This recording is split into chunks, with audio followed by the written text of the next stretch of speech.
আগামীতে স্থানীয় সরকার নির্বাচনে শিক্ষকদের অংশগ্রহণ না করার আহ্বান জানিয়ে শিক্ষামন্ত্রী আ.ন.ম এহসানুল হক মিলন বলেছেন, কোনো শিক্ষক এটি করতে চাইলে তিনি যেন চাকরি থেকে ইস্তফা দেন। আজ রাজধানী হোটেল ইন্টারকন্টিনেন্টালে ইউনেস্কো আয়োজিত global partnership for education system transformation grant and multipillar grant for Bangladesh শীর্ষক অনুষ্ঠানে তিনি এসব কথা বলেন।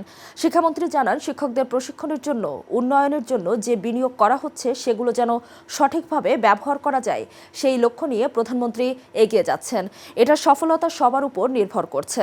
যে কোনো মূল্যের বিনিময়ে আগামীর বাংলাদেশ গড়তে হবে। অনুষ্ঠানে সাংবাদিকদের প্রশ্নের জবাবে শিক্ষামন্ত্রী বলেন, এইচএসসি পরীক্ষা নির্বিঘ্ন করতে সব ধরনের প্রস্তুতি সম্পন্ন হয়েছে।